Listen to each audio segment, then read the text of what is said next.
Hello everyone, my name is Prashant and I am the founder of IDeaWeaver AI, where we work at the intersection of Gen AI and DevOps, as well as our task is to make AI education simplify for everyone. We run batches every month, and we are currently enrolling for the month of August. We have a batch for Gen AI for DevOps engineer. If you are completely new to Genai, we have Genai for beginners. And then we have a NVIDIA certified associate 2-day program. So in case if you're interested in any of these programs, I will share the link in the description. Also, we have a project called DevOps Open Agent. Using that, you can debug various DevOps related issue with the help of a Gen AI. For example, the Kubernetes debugging, AWS debugging, if you want to reduce your cloud cost, pull request review, performance debugging, security scanning. We provide a bunch of other integration. So please give this project a try. And if you like it, please don't forget to give us a star. Today, the topic that I'm going to discuss today is called Genai on Kubernetes. And as we know that earlier, prior to this Genai era, most of the application it runs on CPU. But in order to run these Genai application, we need GPU. And I am not going to discuss about what GPU is, how it is better than CPU. For that, I have like close to like 55-minute video, which is already available on my YouTube channel. So please watch this video and it will give you the fair idea about how GPU works. Now, coming back to the main topic of today, how to run the GenAI workload on Kubernetes. And this is one of the first video of this series where I'm just going to discuss about the basics of GenAI for Kubernetes, and then we will go into the in-depth of it in the future videos. So first thing is, you probably, I don't know if you are aware of this or not, you cannot use Kubernetes by default for GPUs. So what do I mean by that? So let's take a simple example. Like, let's say before this, you have already installed Kubernetes on your CPU. And your Kubernetes, after installation, it can immediately recognize standard resources like CPU, your memory, your storage, or network interfaces. Because these resources are supported directly by the operating system and Kubernetes.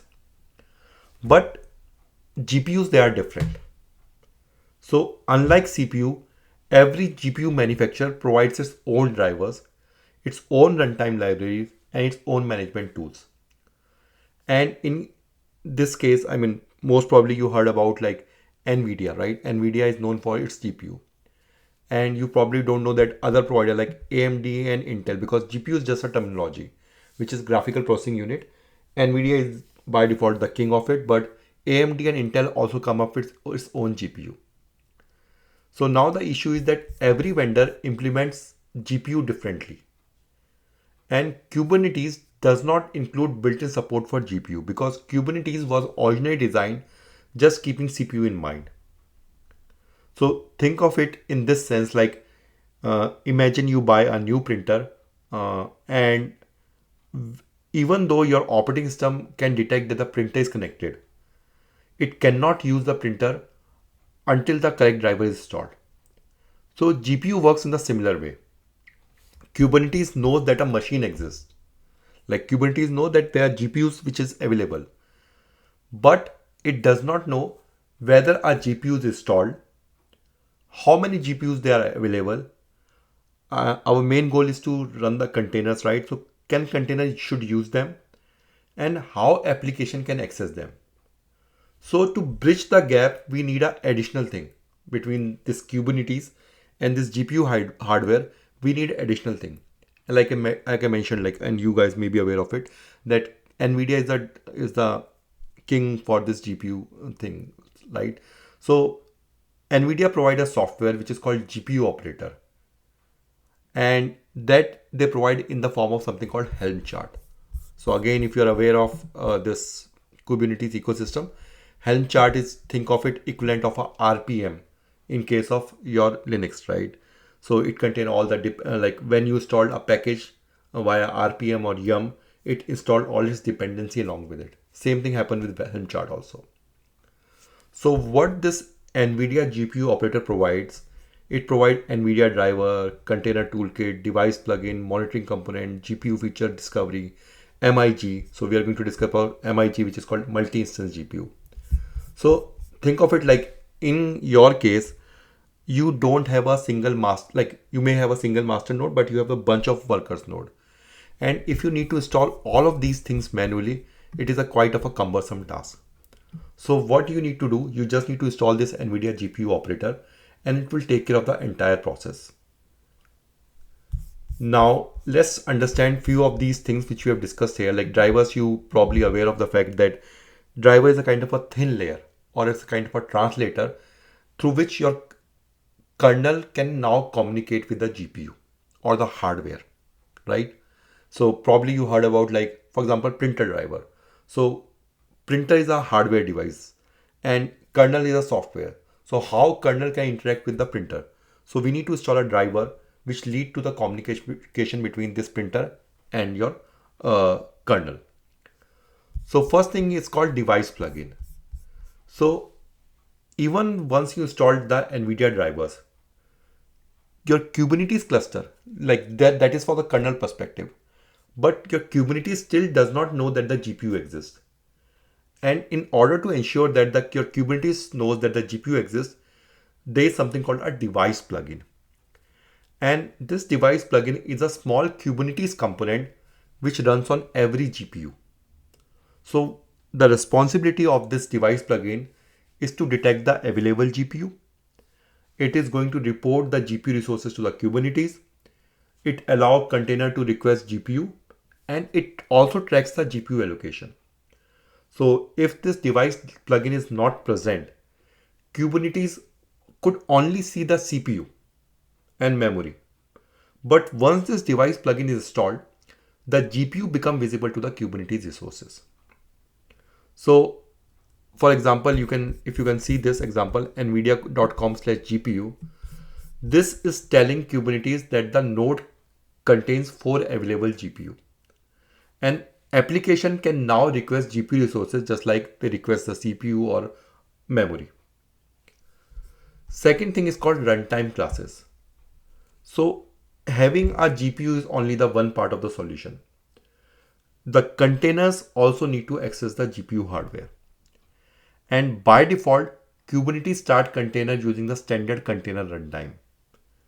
And this runtime is designed for normal application and does not automatically expose GPU to container. So what this NVIDIA container runtimes adds is the GPU support to the container execution. So a runtime class tells the Kubernetes which container runtime should be used when starting a pod. So for example, for our GPU workload, Kubernetes can use the NVIDIA runtime so that the container can communicate to the GPU. If this correct runtime is not present, an application running inside the container may not even know that the GPU exists. So this is for the container perspective and the device plugin is from the Kubernetes perspective. Now there is one more concept called multi-instance GPU. This is very, very important. And this functionality is present on the modern GPUs like A100 or H100 GPU. So normally the case is that one application uses the entire GPU. And this can be a waste of expensive GPU resources. So let's say your application need only a small portion of a GPU. But if this is not present, this multi-instance GPU, your application is going to use the entire GPU whether it need or not. So what MIG does that it allows a single physical GPU to be divided into multiple smaller isolated GPU. And each partition has its own memory, its own compute resource, and hardware isolation for other partition. So for example, this one H100 GPU can be divided into several smaller GPU instances. And so that your multiple AI application can safely share the same physical GPU. And the overall advantage of this, that this improves your GPU utilization and reduce the infrastructure cost. So I think it's enough of theory. Let's see how can we install this NVIDIA GPU operator. And once this operator is installed, it will automatically deploy all the components that we have discussed. And once that has been done, we will deploy our first pod. But before we are going to deploy this, there are some prerequisites for that. That you should have your Kubernetes cluster up and running. Your worker node should have the NVIDIA GPU installed. Your NVIDIA driver may already installed or supported by the GPU operator. kubectl is configured to communicate with your cluster, because this is an important utility through which we can interact with our Kubernetes cluster. And like I said, that the NVIDIA provides that chart, that NVIDIA operator with the help of using Helm chart. So we need to have the Helm installed. Now, in order to simplify this task, I already provide you guys one this GitHub repo where I have, like, if you are just going to execute this script, this will take care of everything. But I still want to show you something manually, and then it's completely up to you if you just want to execute this script. So this script will take care of the installation part. Like whatever I'm going to show it to you, it's much better that I will show it to you guys later, that what this script is all about. And I'm using running this A100 GPU on Lambda Labs. So let me click on this. Let me copy this. Okay, let me open another session. So first thing, what I'm going to do, I am first going to check if like the operating system is detecting our GPU or not. And in order to do that, NVIDIA provide a utility called NVIDIA SMI. So if you can see that it is able to detect that I am running a NVIDIA GPU or NVIDIA A10 GPU. So if this command fail, Kubernetes will not be able to use GPU until your issue is resolved. Second thing, like I said, we are going to add the Helm repo. But before, let's see if the Helm is present. So Helm is not present. So what you need to do, go back to this repo, open this file and search for Helm. And this is the command that you need to execute. So this will install Helm. And if I run the which Helm now, it is able to detect it. The next step is obviously we need to add the NVIDIA Helm repo. So let me do that. Okay. I will update the repository information. Done. So this part is done. Before that, I told you guys that the first step is we must have the Kubernetes cluster installed. So what you can do it over here is go here, code, copy this, run git clone and Kubernetes Genai and execute this script. Setup. Okay, let me make it executable. Setup k3s.h and let me execute this script now. So all of you guys who is not aware of K3s, it's a kind of a lightweight distribution through which you can set up your own Kubernetes cluster. It's pretty small, it's pretty lightweight, and you will see that our cluster is already up and running. So now if I run this command kubectl get node, you see the control plane is already up and running. So this is pretty fast, pretty lightweight, and that's what I was mentioning it over here, that this script is only going to take care of like setting up the K3s. All the other steps we are doing it over here. For example, setting up this Helm, updating it, all these steps, if you are going to run this big script, this K3, this GPU one, it will take care of each and everything for you. But this thing is only going to make sense if you understand all these steps. So let me go back here. Where's that? Here. Now I'm going to create a dedicated namespace for a GPU operator. So my main aim is that I want a GPU related component in the separate namespace so that it will be easier for me to manage. Once that is been done, now it's a time to install the GPU operator. And please make sure that you are installing this GPU operator in this GPU operator namespace. So Helm install GPU operator, NVIDIA GPU operator, and the namespace is this GPU operator. Okay, so it's done. We can verify if the pods they are up and running. Yes, they are still starting. So running.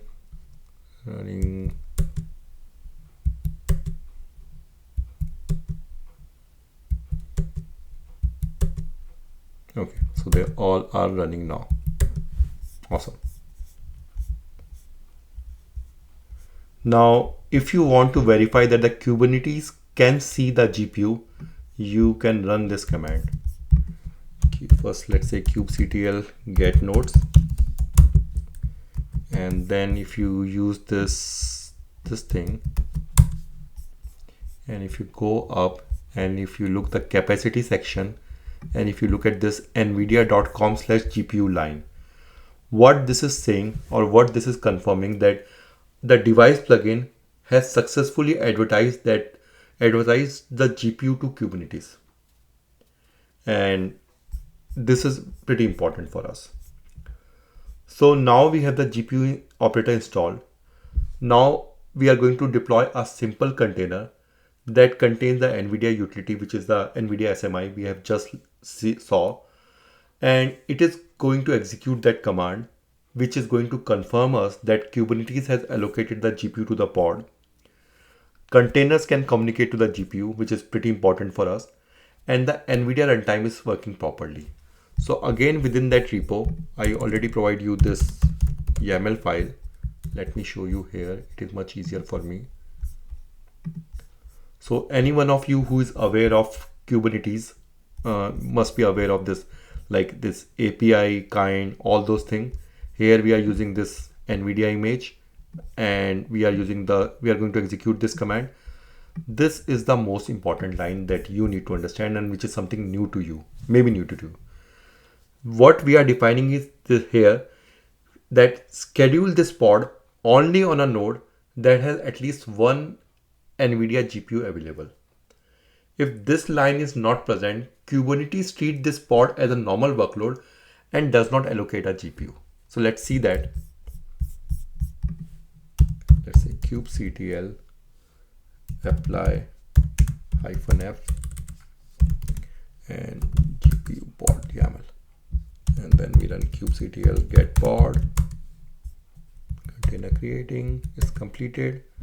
And if I say kubectl logs and the name of the pod, it should execute that command. If it's able to execute that command, then we will say that the container is able to communicate with the GPU, right? Kubernetes has allocated GPU to the pod, and the NVIDIA runtime is working properly. So thank you so much guys for watching the video till the end. If you like the video, please don't forget to share and subscribe. I will see you guys in the next video. Thanks.